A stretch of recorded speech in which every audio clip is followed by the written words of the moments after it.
यीशु के नाम से यहां से भाग जाए। जितनी भी दुष्ट आत्माएं जो लोगों के जीवन में कार्य कर रही हैं, मैं यीशु मसीह के नाम से मैं आज्ञा देता हूं, यीशु के नाम से यहां से भागे। हर एक बीमारी यीशु के नाम से भागे। हर एक शराब जो है यीशु मसीह के नाम से टूट जाए। हर एक बंधन यीशु मसीह के नाम से टूट जाए।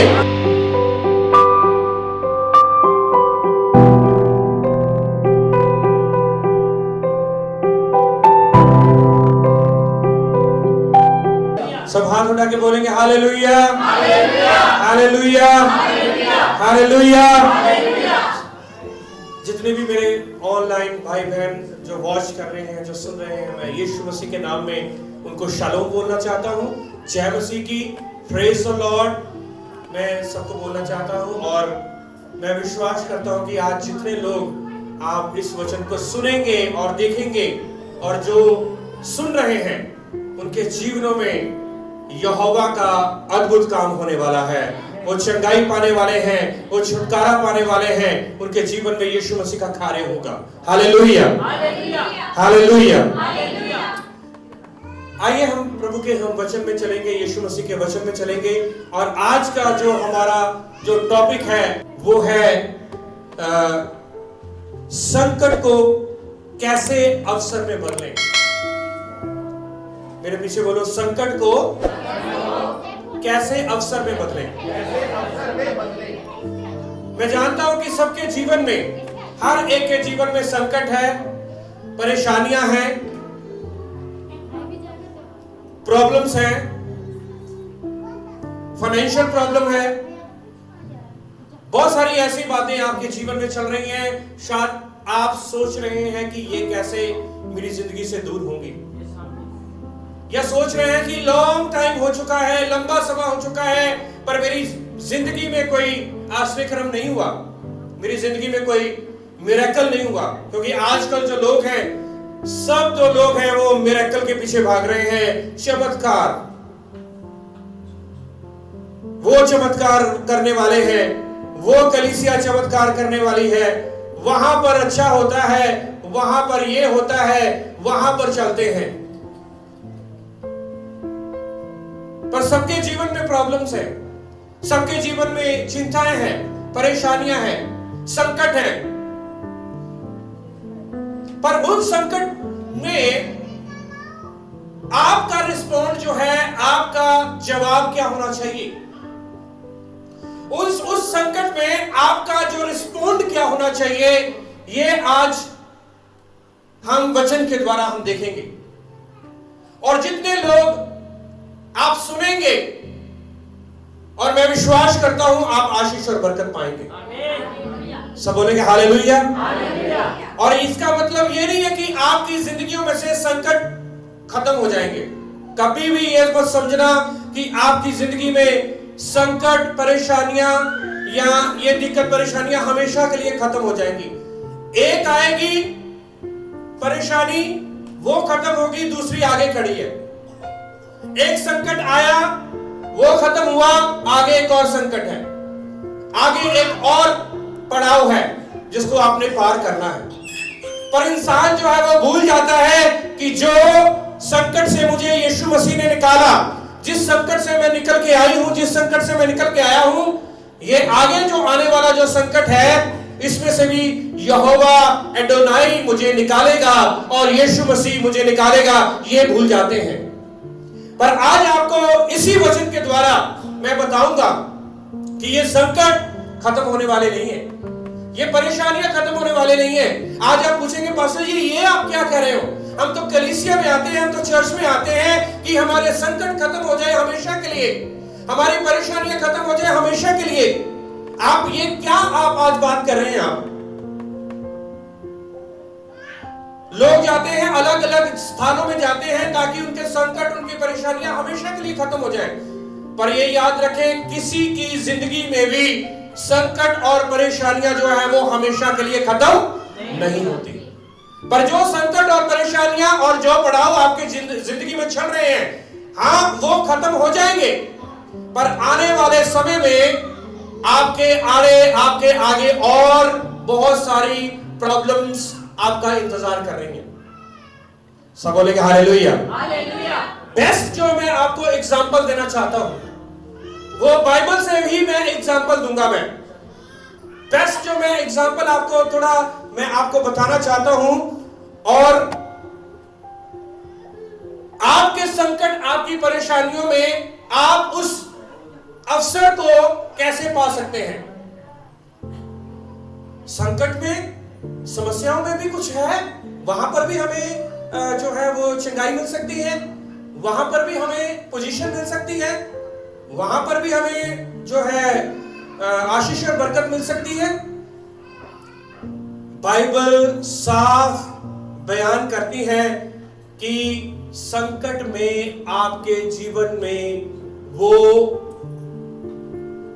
ऐसे अवसर भेजेगा, ऐसे वो आशीषें और बरकतें भेजेगा जिससे आप हैरान हो जाएंगे कि ये संकट मेरी जिंदगी में आना जरूरी था, और इस संकट को पा करके या इस संकट में से हो करके मैं गुजरी हूं या मैं गुजरा हूं, और यीशु मसीह ने मुझे आगे आने वाले समय में मेरे लिए अवसर रखा हुआ था।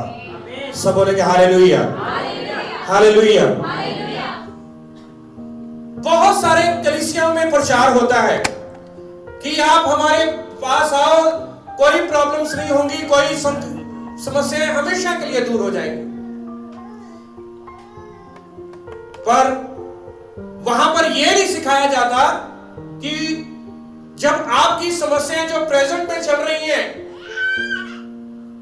वो तो खत्म हो जाएंगी, पर इन फ्यूचर फिर से समस्याएं हैं, फिर से परेशानियां हैं। आगे आने वाले समय में आपको बहुत सारी परेशानियों का सामना करना पड़ेगा।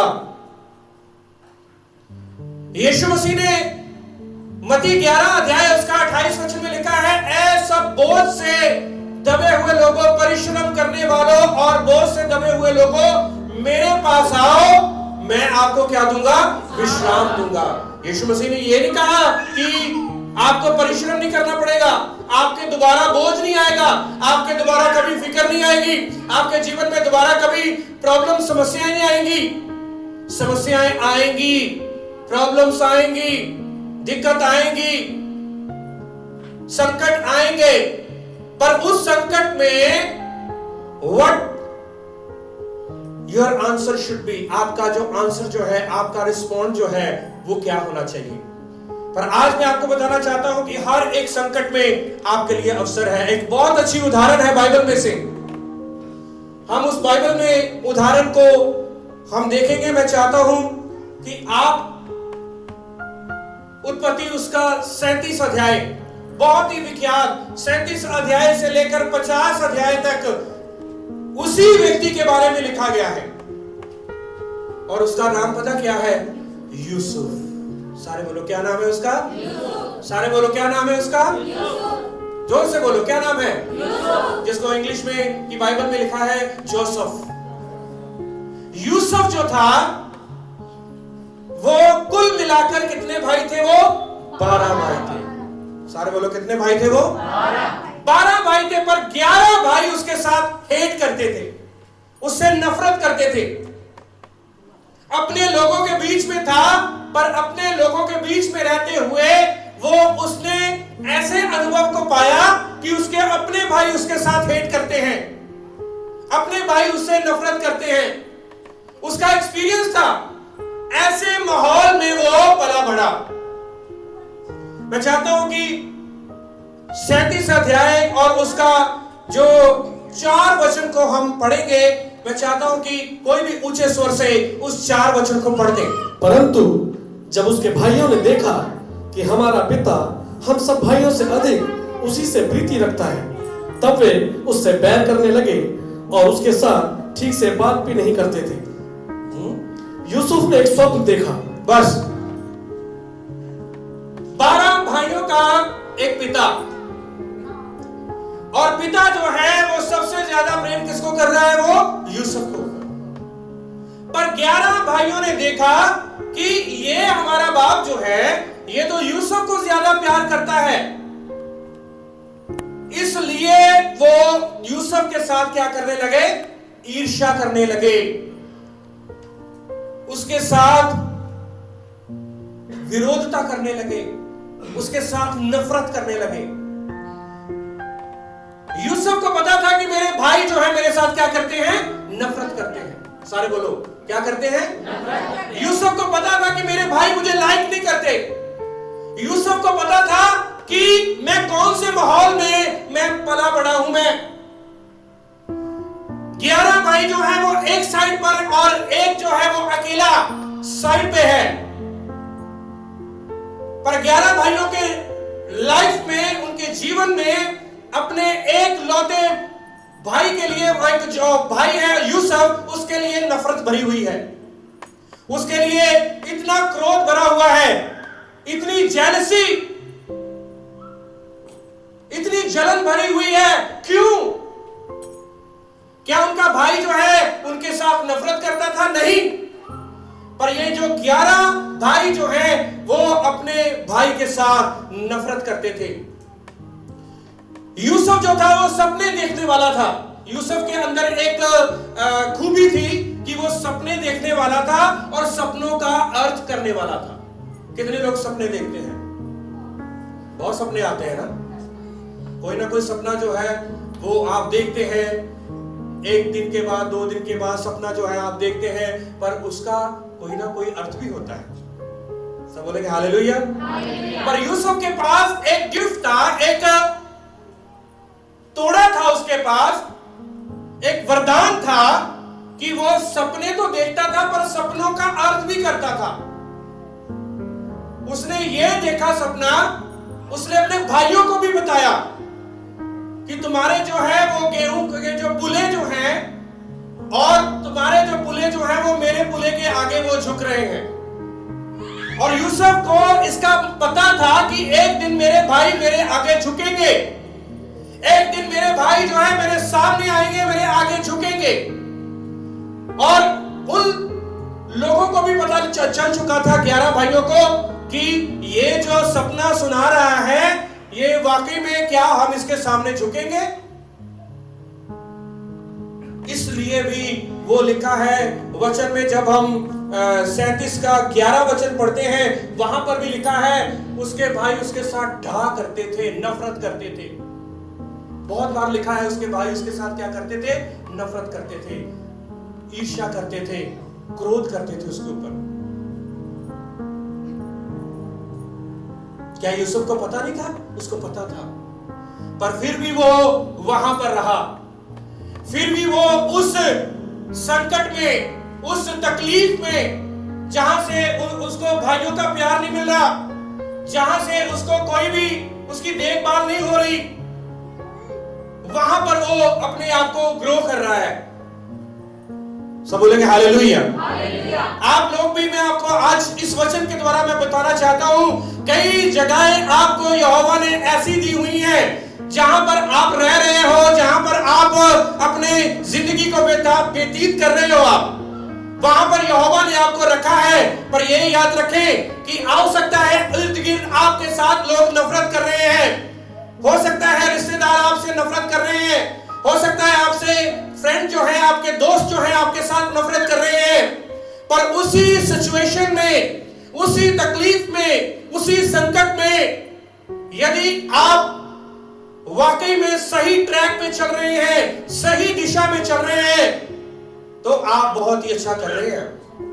यदि आप वहां से छोड़कर कहीं और वहां पर भी आपको संकट दूसरा हो सकता है, जो आप संकट को छोड़कर गए हैं उससे बड़ा संकट, आप यदि आप जगह चेंज करते हैं तो उससे बड़ा संकट आपको शायद मिल सकता है। यदि आप वहां से भी चले गए और वहां से भी बहुत बड़ा संकट है, और वहां पर भी तकलीफें हैं, वहां पर भी लोग मुझे लाइक नहीं करते, वहां पर भी लोग मेरे बारे में चुगली करते हैं, नफरत करते हैं, यदि वहां से भी बदल करके आप और किसी जगह पर जाओगे, वहां पर भी आपको ऐसा ही मिलेगा। बट स्पेशलिटी जो थी, खासियत जो थी यूसुफ के अंदर, ये थी कि वो उसी जगह पर टिका रहा। नफरत के बीच में, जेलसी के बीच में, उस कड़वाहट के बीच में, भाइयों का प्यार ना मिलने की वजह से उधर ही था वो। फिर भी एक दिन ऐसा हुआ कि वो अपने भाइयों को रोटी देने के लिए गया। अपने भाइयों को वो अपने बाप के कहने पर, याकूब के कहने पर वो रोटी देने के लिए उनके पास गया और जैसे ही वो रोटी देने के लिए अपने भाइयों के पास गया और 11 भाइयों ने षड्यंत्र बना रखा था कि आज हम सपनों के सरदार को क्या करेंगे, हम मार देंगे, इसको हम खत्म कर देंगे। वो 11 भाइयों ने षड्यंत्र रचा हुआ था। उस तकलीफ, उस संकट में उसने उस संकट को एक्सेप्ट किया, उसने उस तकलीफ को एक्सेप्ट किया, उसने उस प्रॉब्लम, समस्याएं, चिंताएं, उस जो कठिनाइयों को एक्सेप्ट किया, उसने उस क्रोध को एक्सेप्ट किया, उसने उस सारी चीजों को स्वीकार किया जो उसके विरोधता में थी। सब बोलेंगे हालेलुया। आज भी बहुत सारे लोग जो हैं, बहुत सारी ऐसे तूफान आपकी विरोधता में हो सकते हैं, लोग आपकी विरोधता में हो सकते हैं, आपके जहां पर आपके लोग आप सोचते हैं वो मेरे लोग हैं, या वो हो सकता है वो भी आपके विरोधता में हो जाए। पर ये याद रखना, यदि आप यहोवा की अगुवाई के नीचे होकर आप चल रहे हैं तो उसी संकट में, उसी प्रॉब्लम में वो आपके लिए बहुत बड़ा अवसर वो आपको दे देगा। सब बोलेगा हालेलुया, हालेलुया। प्लेस को मत छोड़ें, मोहल्ले को मत छोड़ें, जगह को मत छोड़ें। यहोवा यदि आपको खुद वहां पर से निकाल कर लेके जाता है तो वो अलग बात है। वो उसी जगह पर आप मर मिटने के लिए तैयार हो जाएं। वो लिखा है कि वो अपने भाइयों से फिर भी वो प्रेम करता था, वो अपने भाइयों की रिस्पेक्ट करता था, अपने भाइयों के लिए वो खाना लेकर गया। उसने अपने बाप को ये नहीं बोला, उसके बाप ने कहा कि जा अपने भाइयों के लिए खाना लेके जा, क्योंकि वो भेड़ बकरियां चरा रहे हैं वहां पर शकेम में, जगह में। और जैसे ही उसने ये एक्सक्यूज नहीं किया, मेरे भाई तो मेरे साथ नफरत करते हैं, मेरे भाई तो मेरे साथ क्रोध करते हैं, मेरे भाई तो मेरे साथ डाह करते हैं, मेरे भाई तो मेरे खिलाफ है, मैं उनके लिए क्यों रोटी लेके जाऊं। पर यूसुफ ने कहा कि हाँ, मैं उनके लिए रोटी लेके जाऊंगा। वो जैसे अपने भाइयों के बीच में गया और उसके भाइयों ने उसके ऊपर वार किया, उसके भाइयों ने उसको मारा, उसके भाइयों ने उसका जो अंग रखा था, उसका चोला जो था, एक जानवर जो का वध करके, एक जानवर को काट करके उसके लहू में भिगो करके उसके चोले को उसके बाप के पास लेके आया उसके 11 भाई। और वो कहने लगे याकूब को कि एक जंगली जानवर आया और वो तुम्हारे बेटे को क्या किया, उसने खा लिया। पर उसको उन्होंने मारा और एक गड्ढे में डाल दिया, अधगोहा करके। क्या करके? रेगिस्तान में था वो। कहां पर था वो? रेगिस्तान में। रेगिस्तान में एक गड्ढे में डाल दिया। और वो गड्ढे ने भी उसको बहुत कुछ सिखाया। कई बार गड्ढे में जब आप डल जाते हैं, जब कोई आपको ऐसे प्रॉब्लम और समस्या, चिंता में डाल देता है, वहां पर भी सीखने के लिए बहुत कुछ मिल सकता है हमें। आप ये मत सोचें कि वहां पर सीखने के लिए नहीं है, वहां पर भी सीखने के लिए है। कड़वाहट में यदि आप बहुत कुछ सीखने के लिए है, कड़वाहट को यदि आप अपॉर्चुनिटी में बदलना चाहते हैं, तो आज हम यूसुफ की जिंदगी के बारे में हम देखेंगे। संकट पर संकट आएंगे।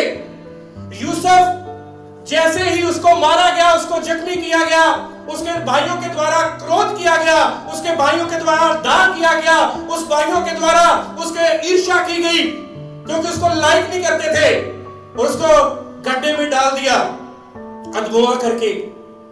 और उन्होंने सोचा चील कौवे आएंगे और वहां पर उसकी बॉडी को नोच डालेंगे, खा लेंगे, वो मर जाएगा। पर उन्होंने जब वहां से कुछ लोग गुजर रहे थे, कोई बिजनेसमैन जो थे, कुछ व्यापारी गुजर रहे थे, ऊंटों का जथा जो था आ रहा था, इस्माइलियों का जथा, वो मिस्र की ओर जा रहा था। कहां पर जा रहा था? मिस्र, जिसको हम इंग्लिश में बोलते हैं इजिप्ट। इजिप्ट में वो जा रहा था, मिस्र की ओर जा रहा था। और यूसुफ को कितने सिक्कों में बेच दिया? 20 शेकल में, 20 सिक्कों में बेच दिया उसको। क्योंकि अच्छे गुलाम की कीमत कितनी होती थी? 20। सब बोलेंगे हालेलुया, सब हाथ उठा के बोलेंगे हालेलुया, हालेलुया। उसको जैसे 20 सिक्कों में बेच दिया, उसको मिस्र में लेके गए। कहां पर लेकर गए? मिस्र में लेकर गए। एक इब्रानी आदमी एक इब्रानी व्यक्ति वो मिस्र में जा रहा है, बेचा गया वो, क्योंकि इब्रानी और मिस्रियों का कोई मेल नहीं है। मिस्री लोग जो हैं वो इब्रानियों से बहुत हेट करते हैं, क्योंकि इब्रानी लोग जो हैं वो भेड़ बकरियां चलाते हैं।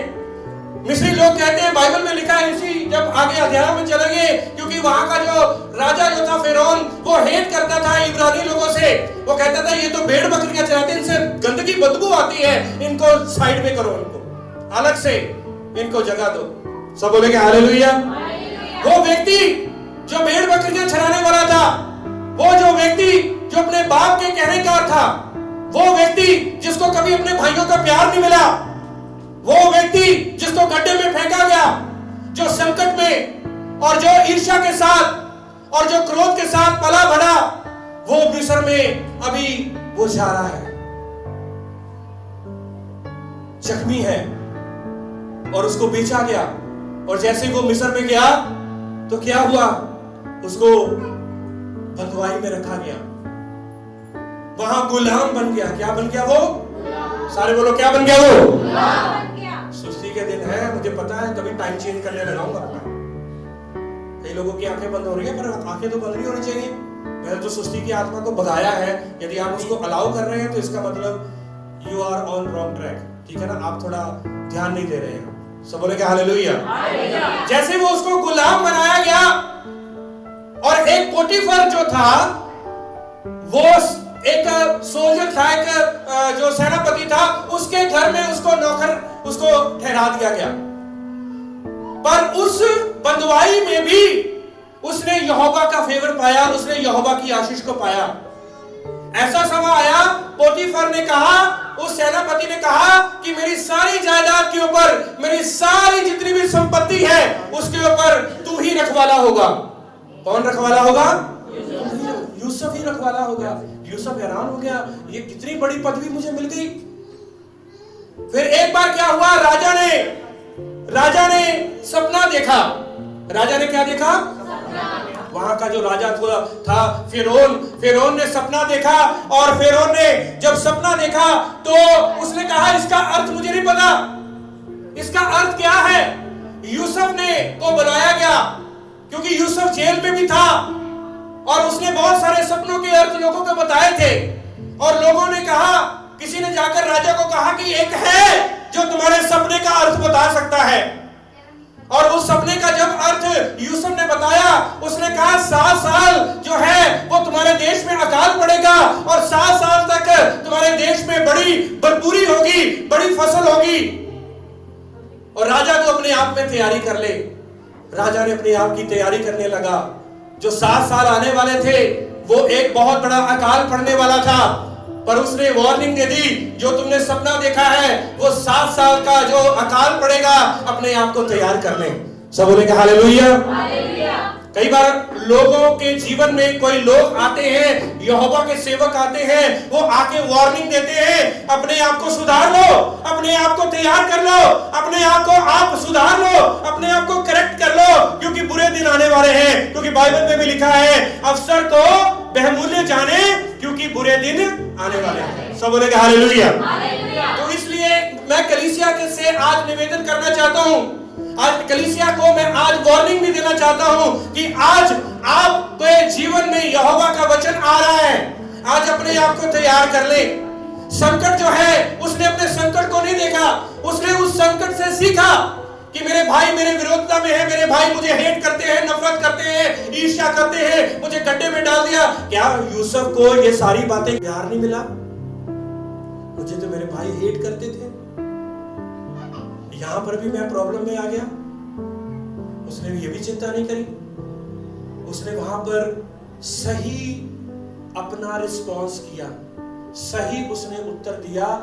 और उत्तर पता क्या था? मैं आगे आके आपको बताऊंगा क्या उत्तर था उसका। कई बार ऐसी सिचुएशंस आती हैं, ऐसी प्रॉब्लम्स आती हैं, आप उसमें गलत रिस्पॉन्ड कर देते हैं। आपका जो रिएक्शन जो है, आपका जो काम जो है, या आपकी जो बातें हैं वहां पर गलत हो जाती हैं। इसलिए वहां पर गलत जो संकट जो है, जो प्रॉब्लम्स हैं, जो समस्याएं हैं, उसमें आपको आशीष और बरकत नहीं मिल पाती। पर बाइबल ये बयान करती है संकट और प्रॉब्लम में, क्लेश में भी आपको आशीष और बरकत मिलेगी। आप दुनिया की और पुस्तकें खोल के देख लें, संकट और क्लेश में उनको कोई भी आशा नहीं मिलती, निराशा की तरफ चले जाते हैं। पर बाइबल एक ऐसी किताब है, एक ऐसी होली बुक है और एक ऐसा वचन है जिसमें लिखा है जब आप समस्या में आएंगे तब भी यहोवा आपके वहां पर संग रहेगा और वहां पर भी आपके लिए बहुत सारे अवसर निकलेंगे। सब बोलेंगे हालेलुया। यूसुफ ने अपने अवसर को बहुमूल्य जाना। यूसुफ के जीवन में उसके भाइयों ने उसको मार दिया, उसको बेच दिया, पर यूसुफ जब मिस्र में गया वहां पर भी उसने अपना सरवाइव किया। उसने अपने आप को क्या किया? सरवाइव किया। उसने अपने आप की देखभाल करी, क्योंकि बाइबल में लिखा है वो यहोवा का भय मानता था, वो यहोवा के संग चलता था, यहोवा उसके साथ था, यहोवा उसके संग था और वो हर एक पाप से भागता था, हर एक गुनाह से वो अपने आप को दूर रखता था। इसलिए जब उसने सपने का अर्थ बताया, सब बोलेंगे हालेलुया। जब उसने सपने का अर्थ बताया और राजा ने कहा कि आज मैं तुम्हें पूरी देश का मैं तुम्हें इंचार्ज बना दूंगा। कहां पर उसके भाई उसको नफरत कर रहे थे, कहां पर उसके भाई जो थे उससे डाल कर रहे थे, उसको गड्ढे में डाल दिया गया। पोतीफर के घर में गया, वहां से जेल में गया, रोटी बना रहा है, वहां पर रोटी खिला रहा है लोगों को, जेल के लोगों को। वहां पर उसको महल में बुलाया गया, वहां पर भी उसको बोला गया सपने का अर्थ बता। और जैसे उसने सपने का अर्थ बताया, राजा ने उसको पूरी कंट्री का इंचार्ज बना दिया, पूरे देश के ऊपर उसको राजा बना दिया। हालेलुया। सब हाथ उठा के बोलेंगे हालेलुया, हालेलुया। ये है उसने अपॉर्चुनिटी उसने ली, उसने वो मौका खोया नहीं उसने, क्योंकि वो यहोवा के उस ट्रैक के ऊपर, उस वचन के ऊपर वो खरा चलता गया और उसने ये दिखा दिया कि मिस्र में जाकर भी, गुलामी में जाकर भी वो राजा बन सकता है। उसने ये दिखा दिया जो आपसे हेट करता है, जो आपसे नफरत करता है, जो आपको गड्ढे में डालता है, वहां से भी निकाल कर यहोवा आपको आसमान में बिठाने की वो क्षमता रखता है। सब बोलेंगे हालेलुया, हालेलुया। तो मैं यही आपको बताना चाहता हूं, आज मेरा मैसेज जो है यही है कि हर संकट में अवसर है। उसने उस अवसर को, उस मौके को खोया नहीं, बल्कि वो आगे बढ़ता गया। संकट में अवसर तभी आपको मिल सकता है यदि आपका जीवन जो है वो यहोवा के साथ जुड़ा हुआ है, यदि आपका जीवन जो है वचन के साथ जुड़ा हुआ है, यदि आप सीरियसली, यदि आप वाकई में सीरियसली आप चल रहे हैं, यदि आप सीरियसली आप भवन के साथ जुड़े हुए हैं, यीशु की कलीसिया के साथ जुड़े हुए हैं। आप ये मत सोचे कि मैं अकेली पड़ चुकी है या मैं अकेला पड़ चुका हूं, मेरा कोई देखने वाला नहीं है, मुझे कोई देखने वाला नहीं है, मुझे आगे पीछे कोई मेरी मदद करने वाला नहीं है। यूसुफ का भी कोई मदद करने वाला नहीं था, गड्ढे में उसको डाल दिया, अश्मानियों अकेला था वो। पर बाइबल में लिखा है, बार बार लिखा है, यहोवा उसके संग था, यहोवा उसके संग था, यहोवा उसके संग था। और यदि आप कहते हैं कि चाहे मैं अकेली हूं इस संसार में, चाहे मैं अकेला हूं इस संसार में, पर मुझे पता है मेरा यहोवा मुझे नहीं छोड़ेगा और ना वो कभी त्यागेगा, वो मेरे साथ हमेशा है। सब बोलेंगे हालेलुया, हालेलुया। ये करके दिखाया बहुत सारे लोगों ने, पौलुस ने भी करके दिखाया। मैं चाहता हूं कि उस अध्याय को पढ़ें आप, कुछ आयतों को, क्योंकि ये जो उदाहरण आपने देखी है कि उसको संकट में डाला गया, संकट में गया, पर संकट में उसने क्या किया? उसने उस पदवी को पाया। संकट से कभी ना डरे मेरी बहनों, संकट से कभी, भाइयों संकट से कभी ना डरे, क्योंकि उसी संकट में यहोवा आपको एक ऊंचे स्तर में लेके जाने वाला है। सब बोलेंगे हालेलुया। उसी संकट में यहोवा ने आपके लिए बहुत बड़ी बड़ी आशीषें रखी हैं। एक बार पता क्या हुआ, ध्यान से सुनना इधर। एक बार पौलुस जो था वो अपने साथियों के साथ बोट में सफर कर रहा था और समुद्र में नाव टूट गई, सारे बिखर गई। और याद करें, मैंने आपको शायद इसके बारे में बताया भी था तो 2 कुरिन्थियन और उसका 1 अध्याय और उसका 8 वचन से 10 वचन तक मैं चाहता हूं इस वचन को पढ़ें। वो कुरिन्थियों की कलीसिया को अपने क्लेश के बारे में बता रहा है। कौन से, किसके बारे में बता रहा है? अपने क्लेश के बारे में, अपनी प्रॉब्लम के बारे में बता रहा है। पर उसने बहुत बढ़िया कहा, और यहां पर आप उसको देख सकते हैं, पढ़ सकते हैं। क्या लिखा है? 2 कुरिन्थियों 12 अध्याय, 12 अध्याय,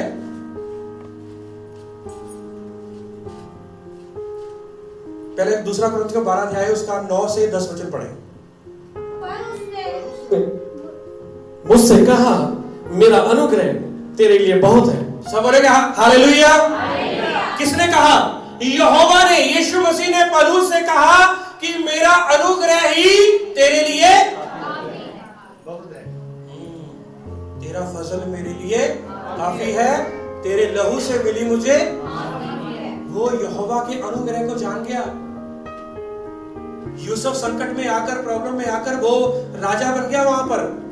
आज आपके जीवन में यदि संकट चल रहे हैं, प्रॉब्लम चल रही है, आपने कैसे रिस्पॉन्ड देना है ये आपने देखना है। और ये भी समस्या में चल रहा है, वो कह रहा कि दिक्कत परेशानियों में यहोवा तेरा अनुग्रह मेरे लिए काफी है।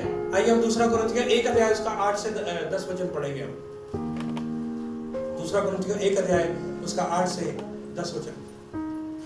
हे भाइयों, हम नहीं चाहते कि तुम हमारे उस क्लेश से अनजान रहो। हे भाइयों, मैं नहीं चाहता, हम नहीं चाहते कि तुम हमारे उस क्लेश से क्या रहो? सारे बोलो, क्या रहो? अनजान रहो। मैं चाहता हूं कि तुम उस क्लेश के बारे में जानो। मैं चाहता हूं उस दिक्कत के बारे में जानो जिसमें से हम गुजर के आए हैं। आगे, जो आसिया में हम पर पड़ा, जो एशिया में, इंग्लिश में एशिया लिखा है, आसिया में हम पर पड़ा, ऐसे भारी बोझ से दब गए थे जो हमारी सामर्थ्य से बाहर था। उसने कहा कि हम ऐसे भारी बोझ में दब गए थे जो हमारी सामर्थ्य से क्या था? बाहर। सारे बोलो, हमारी सामर्थ्य से क्या था? कई बार आप बोल देते हो हमारी सामर्थ्य से भी इतना कलेश आ गया, इतनी प्रॉब्लम पास्टर जी आ गई, अब तो बस हार गए, हमारी सामर्थ्य से। यहाँ पर ये देखो, व्यक्ति जो यीशु मसीह के लोगों को मारता था, कत्ल करता था, वही व्यक्ति यीशु मसीह को ग्रहण करके कह रहा है कि मेरे ऊपर समस्या आई, चिंता आई, परेशानी आई, कठिनाई आई, पर मेरी सामर्थ्य से क्या था? वो बाहर था। आगे, यहां तक कि हमसे जीवन से भी, यहां तक कि हम जीवन से भी हाथ धो बैठे थे। यहां तक कि हम जीवन से भी हाथ धो बैठे थे, यानी कि ऑलमोस्ट वी वर डेड। हम क्या हो चुके थे? मर चुके थे, बस मौत ही। यदि ऐसे व्यक्ति को देखें कि जो एक पहाड़ से, गाड़ी से या पहाड़ से गिर जाए, बहुत ऊंचे पहाड़ से, और फिर भी जाकर बच जाए, तो वो व्यक्ति आपको बोलेगा कि मैं मौत के मुंह से निकल गया। तो पौलुस ने भी यही कहा कि ऑलमोस्ट हम तो खत्म थे, जीवन से भी हम क्या हो धो बैठे थे? हाथ धो बैठे थे। सब बोलेंगे हालेलुया। कह रहा कि मेरी सामर्थ्य से भी बाहर था। वो जो मेरे ऊपर जो कलेश आया, जो समस्या आई, मेरी सामर्थ्य से भी क्या था? वो बाहर था। आगे, वरन हमने अपने मन में समझ लिया था कि हम पर मृत्यु की आज्ञा हो चुकी है। हमने समझ लिया था कि हम पर क्या हो चुकी है? मृत्यु की। ऐसे ही लोग समझते हैं, बस हम खत्म हो गए, हमारे पास पैसा खत्म हो गया, हमारा बैंक बैलेंस जाता रहा, मैं बीमारी हूं, बीमार पड़ा हूं, मैं बेड पर पड़ी हूं और मेरा कोई नहीं है सहारा। ऐसी परिस्थितियों में जब होते हैं लोग, या कुछ लोग ऐसे हमारी कलीसिया में कुछ लोग होते हैं, तो वो कहते हैं कि अब हम अपने जीवन से हाथ धो बैठे, अब कोई नहीं हमारा सहारा, अब कोई नहीं हमें देखने वाला, और हमारे ऊपर तो मृत्यु की क्या हो चुकी है? आज्ञा हो चुकी है। पौलुस ये समझता था, वो भी हमारे, मेरे और आपकी तरह क्या था? इंसान ही था। हम कई बार दिक्कत आ जाती है ना, पैसे की दिक्कत आ गई, अच्छा वो कर्जा हो गया, ये कर्जा हो गया, वो लेने वाला आ गया, ये लेने वाला आ गया, बस अब तो ऑलमोस्ट, बस अब तो 420 का केस होगा, अब तो बस हम जेल जाएंगे, या ऐसे हो जाएगा, वैसे हो जाएगा, ब्याज चढ़ गया, 5000 ब्याज हो गया, 10,000 हो गया, 50,000 हो गया, बस अब तो ऑलमोस्ट हम खत्म ही हो गए। ऐसे सोचते हैं। पर पौलुस कहता है कि हमने ये सोच लिया था कि अब हमारी जिंदगी गई, और हमने ये समझ लिया था कि हमने मृत्यु की आज्ञा हो चुकी है हमारे ऊपर, अब तो गए हम, बुलावा आ गया। कई लोगों के मुंह से सुना मैंने, अब तो बस बुलावा आ गया है पास्टर जी, अब तो बस दिन थोड़े ही हैं, अब तो जाने का समय आ गया। पर नहीं, जितनी देर तक यहोवा अपना काम आपसे नहीं लेगा, जितनी देर तक उसने आपको इस पृथ्वी पर रखा है, उसमें से ना एक दिन घट सकता है और ना बढ़ सकता है। उसी के ठहराए हुए समय में लोग ऊपर जाएंगे। कोई व्यक्ति जो कहता है वो ऊपर जाएगा, बल्कि उसके कहने से नहीं। पौलुस ने भी सोच लिया कि अब क्या हो गया, मृत्यु की हमारे ऊपर क्या हो गई, आज्ञा। अब पौलुस इतना बड़ा संत था, इतना बड़ा सेवक था, अब उसने भी सोच लिया कि बस मृत्यु की क्या हो गई हमारे ऊपर, आज्ञा हो चुकी है। आगे, ताकि हम अपना भरोसा न रखें, वरन अदनोई का जो मरे हुओं को जिलाता है, उसी ने हमें मृत्यु के ऐसे बड़े, मृत्यु की आज्ञा हो चुकी है कि हम अपना भरोसा ना रखें। सारे बोलो, हम अपना भरोसा ना रखें। बल्कि उसने कहा ये जो भी मैंने बोला है, ये मैंने अपने विश्वास से बोला, ये मैंने अपने मुंह से बोला, अपनी बुद्धि से बोला, अपने विश्वास से बोला। हम अपने आप पर भरोसा ना रखें। जो अपने आप पर भरोसा रखेगा ना, कॉन्फिडेंस रखेगा, मेरे बगैर कुछ नहीं हो सकता, मेरे बगैर ये सेवा नहीं चल सकती, मेरे बगैर ये नहीं हो सकता, मेरे बगैर ये नहीं हो सकता, मेरे बगैर ये बिजनेस नहीं चल सकता, ये भूल जाए आप। या आप किसी जगह पर काम भी कर रहे हैं ना, एम्प्लॉइज हैं, तो यदि आप समझते हैं कि मेरे बगैर तो वहां पर कुछ होगा ही नहीं, नहीं नहीं नहीं, सब बोलेंगे हालेलुया, उनको और लोग मिल जाएंगे। पर ये बात कह रहा है कि अपने ऊपर भरोसा ना रखे, इतना भी ओवर कॉन्फिडेंस ना हो जाए, इतना भी ओवर कॉन्फिडेंस ना हो जाए कि शैतान जो है वो आपको दुड़की लगाए, आपको बालों से पकड़ के कभी इधर कभी उधर, कभी इधर कभी उधर। जब ऐसे ऐसे हो जाएगा, आपकी शक्ल बिगड़ जाएगी, आपको पता नहीं लगेगा मेरे साथ कैसा खेला खेल रहा है वो, कैसा वो खेल खेल रहा है, कैसा वो मुझे लात मार रहा है फुटबॉल की तरह। और फुटबॉल कभी उधर जाता है, कभी उधर जाता है, कभी उधर जाता है, आपको पता नहीं लगता कि डेविल जो है, शैतान आपके साथ खेल रहा है, क्योंकि आप ओवर कॉन्फिडेंस हो जाते हैं, ओवर जो है अपने आप पर भरोसा करना शुरू कर देते हैं। पौलुस के साथ भी कुछ ऐसा ही हुआ। वो कह रहा कि हम अपने ऊपर भरोसा ना रखें, हम तो अपने समझ चुके थे कि हम गए, हम तो नाव टूट चुकी, जहाज हमारा टूट गया, सब बिखर गए, वरन यहोवा का जो मरे हुओं को जिलाता है, उसके ऊपर भरोसा रखें। सब बोलेंगे हालेलुया। उसको पता था कि वो मरे हुओं में से जलाता है। वो कुछ क्षण के लिए वो भूल गया, कुछ क्षण के लिए उसके मन में आ गया कि हमने तो सोच लिया कि हम गए, अब तो मृत्यु की जो हुक्म जो है वो हमारे ऊपर हो चुका।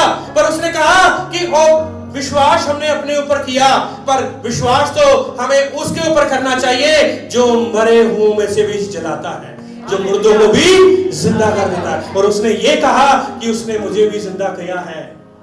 वो मर चुके थे, वो वाकई में समुद्र में जो पड़ गया, वो तो मर गया, कहां से, पर यहोवा ने उनको समुद्र में से क्या किया, बाहर निकाला है। सब बोलेंगे हालेलुया। 10 वचन में लिखा है, उसी ने हमें ऐसी बड़ी मृत्यु से बचाया। बोले, उसी ने हमें ऐसी बड़ी मृत्यु से बचाया और बचाएगा, और उससे हमारी ये आशा है कि वह आगे को भी बचाता रहेगा। सब हाथ उठा के बोलेंगे हालेलुया। उसने हमें बचाया और बचाएगा और बचाता रहेगा। उसने कर्जे से निकाला था, कर्जे से निकालेगा और कर्जे से निकालता रहेगा। और दिक्कतों से निकाला था, कठिनाइयों से निकाला था और निकालेगा और निकालता रहेगा। संकट आए थे, वहां से भी निकाला था और निकालेगा और निकालता रहेगा। सब बोलेंगे हालेलुया। वो निकालता रहेगा। रहेगा। संकट ये मत सोचना कि संकट खत्म हो गए। पौलुस कहता है कि जो मेरे आगे आने वाले संकट है, आने वाली मृत्यु जो है, जो आने वाली जो प्रॉब्लम्स है, समस्याएं, कठिनाइयां हैं, उसमें से भी बचाता रहेगा। सब बोलेंगे हालेलुया। 3 बातें आ गई ना, पास्ट, प्रेजेंट एंड फ्यूचर। भूतकाल, वर्तमान काल और भविष्य काल। तो भविष्य काल में ये देखो, इस वर्ष को समझने की कोशिश करना कि प्रॉब्लम्स आएंगी, संकट आएंगे, कलेश आएंगे, दिक्कत आएंगी, पर वो बचाता रहेगा। यदि आप उसके साथ हो, यदि वो आपके साथ है, तो वो बचाता रहेगा। उसने उसको गड्ढे से निकाला, पोटीफर से भी उसके चंगुल से निकाला, और वहां से वो राजा बन गया, और वहां से जातियां हो गई, वहां से वो आगे बढ़े। वहां पर जब वो 11 भाई जब वो वहां पर लाइन में लगे थे, एक समय आया जब यूसुफ राजा बन गया, और जो 7 साल का जो बोला था उसने राजा को, और जब वो राजा बन गया और यूसुफ को बोला गया अब तू सारे खाने के ऊपर, सारी जो फूड डिपार्टमेंट के ऊपर तुम अफसर हो, जितना खाना है वो तुम्हारे पास रहेगा, जितना खाना है तुम डिस्ट्रीब्यूट करोगे, जितना भी खाना, गेहूं, चावल जो भी है वो तुम लोगों को दोगे। क्योंकि उसने बता दिया कि आने वाला जो अकाल है, अपने आप को प्रिपेयर कर लो, अपने आप को तैयार कर लो। तो बाइबल में लिखा है सारे देशों में अकाल पड़ा था, पर मिस्र में रोटी थी। आमीन। मिस्र में रोटी पता क्यों थी? Because of Joseph. यूसुफ की वजह से रोटी थी। यदि यूसुफ वहां पर मिस्र में ना जाता तो रोटी ना होती। सब बोलेंगे हालेलुया। अपने भाइयों के लिए भी रोटी लेकर गया, पोतीफर के घर में भी रोटी बना रहा है, जेल में भी वो कैदियों को रोटी बना के खिला रहा है, अब वो पूरी दुनिया को रोटी खिला रहा है। सब बोलेंगे हालेलुया। और उसके भाइयों ने, उसके बाप ने सुना कि सब में सारी जगह पर अकाल पड़ चुका है, तब उसके भाई लाइन में खड़े हो गए। उसके भाई जो थे वो लाइन में खड़े हैं, और यूसुफ जो है वो खाना बांट रहा है। यूसुफ राजा खाना बांट रहा है, और यूसुफ ने अपने भाइयों को दूर से देख लिया कि मेरे भाई जो 11 भाई और मेरा बाप जो है वो लाइन में खड़ा है। और वो जो भविष्यवाणी पूरी हो गई कि 11 पूले जो हैं वो उसके पूले के आगे झुक रहा है, और भाई उसके सारे और उसके आगे क्या कर रहे थे? झुक रहे थे। सब बोलेंगे हालेलुया। संकट जितने भी आए, प्रॉब्लम जितनी भी आए, समस्याएं जितनी भी आए, वो आपको बचाता रहेगा। आपके खिलाफ जितने भी लोग हैं वो झुक जाएंगे। सब बोलेंगे हालेलुया। यीशु मसीह भी अपने लोगों के बीच में आया। 12 गोत्रों में एक गोत्र में यीशु मसीह ने जन्म लिया, और आपको पता है वो सारे गोत्र जो हैं वो पिछड़े हुए हैं। वो गोत्र जो है, जो इजरायली के लोग जो हैं वो सारे पिछड़े हुए हैं। वो सारे यीशु मसीह को अपना उद्धारकर्ता के रूप में नहीं मानते, वो मुक्तिदाता करके नहीं मानते, क्योंकि वो तो अपने भाइयों के बीच में आया यीशु मसीह। क्योंकि यूसुफ जो है वो यीशु मसीह की कहानी है, यीशु मसीह की तस्वीर है। और ऐसे ही एक दिन होगा कि यीशु मसीह जब आएंगे अपनी पूरी सामर्थ के साथ, जब पूरी दुनिया के लिए वो आएंगे, वो सारे गोत्र जो हैं वो गोत्र सारे यीशु मसीह के आगे झुक जाएंगे। क्योंकि लिखा हुआ है हर एक घुटना टिकेगा, हर एक जुबान अंगीकार करेगी। फिलिपियों उसका 2 अध्याय और उसका 10 वचन में हर एक घुटना टिकेगा, हर एक जुबान अंगीकार करेगी कि यीशु मसीह क्या है? वो मुक्तिदाता है, प्रभु है, एलोहिम है। सब बोलेंगे हालेलुया। सब हाथ उठा के बोलेंगे हालेलुया। आज आपने मेरे भाई और बहनों देखना है कि आपका रिस्पॉन्ड क्या होना चाहिए। आज आपका जो है जवाब क्या होना चाहिए? कुड़कुड़ाना होना चाहिए। यूसुफ ने एक बार भी कुड़कुड़ाया नहीं, पौलुस एक बार भी कुड़कुड़ाया नहीं। उसने सिर्फ ये बोला कि शायद ये परमेश्वर की रजा है, यहोवा की रजा है कि हमारे ऊपर मृत्यु आने लगी है, पर यहोवा ने उनको मृत्यु में से निकाल दिया। और वो पौलुस ने अपने मुंह से खुद कहा कुरिन्थियों की कलीसिया में कि उसने हमें बचाया और बचाएगा और बचाता रहेगा। उसने ये कहा कि आगे आने वाले समय में भी हमारे ऊपर दिक्कत आएगी, परेशानियां आएंगी, संकट आएंगे, कलेश आएंगे, प्रॉब्लम्स आएंगी, एंजाइटीज आएंगी, परीक्षाएं आएंगी, पर यहोवा हमें बचाता रहेगा। सब हाथ उठा के बोलेंगे हालेलुया। आइए हम सब खड़े हो जाएंगे प्रभु की उपस्थिति में। Praise the Lord. डरे मत, घबराए मत। आपका जवाब जो है वो संकट में, कलेश में क्या होना चाहिए। यूसुफ से सीखें, पलूस से सीखें। और भी बहुत सारी उदाहरणें थी। मूसा की उदाहरण थी, मैंने आपको नहीं बताई कि मूसा को जानबूझकर यहोवा ने उसको संकट में भेजा, पर वहां पर उसका रिस्पॉन्ड क्या रहा वो हम अगली बार देखेंगे। आइए हम सब यहोवा की उपस्थिति में खड़े रहेंगे। जितने मेरी बहनें हैं, जितने मेरे भाई हैं, दृढ़ता के साथ ये ठान लें कि हम बने रहेंगे प्रभु में, हम बने रहेंगे, क्योंकि संकट में, कलेश में ही हमें ऊंची पदवी मिलेगी। ऊंची पदवी देने के लिए वो है, और वो संकट और कलेश में ही हमें बने रहना है, जैसे यूसुफ बना रहा, जैसे पलूस बना रहा। Praise the Lord, hallelujah.